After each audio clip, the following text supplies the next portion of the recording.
بسم اللہ الرحمن الرحیم۔ السلام علیکم۔ حکایات شیخ سعدی میں سے گدھ اور چیل۔ ایک گدھ نے چیل کو کہا کہ مجھ سے زیادہ دوربین کون ہو سکتا ہے؟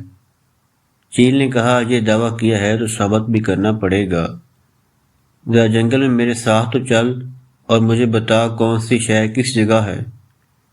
چنانچہ دونوں جنگل کی طرف جا رہی تھیں کہ میلوں کے فاصلے سے جنگل میں دور دراز پڑا ہوا گندم کا دانہ گدھ کو نظر آ گیا اور اس نے چیل کو بتا دیا کہ فلاں جگہ پر دانہ گندم پڑا ہے۔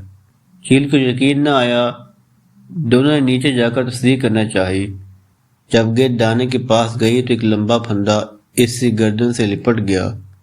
چیل نے کہا تیری تیز نگاہ مسلم تھی، مگر اس کا کیا فائدہ کہ تجھے دانہ تو نظر آ گیا مگر دشمن کا پھیلایا ہوا اتنا بڑا جال نظر نہ آیا۔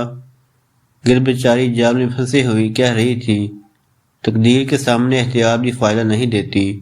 جب موت اس کے سر پر آ گئی تو اس کی باریک بین آنکھیں جال کی طرف سے بند ہو گئی۔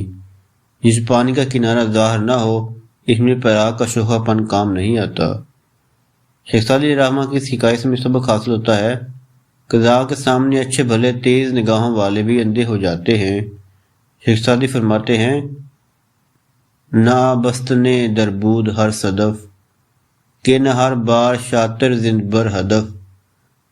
ہر سپی موتی سے حاملہ نہیں ہوتی اور نہ ہی ہر چلاک ہر بار نشانے پہ تیر مار سکتا ہے۔ تمام نئے ہمارے دوست سے گزارش ہے چینل کو سبسکرائب کریں اور بیل آئیکن ضرور پریس کریں۔ شکریہ۔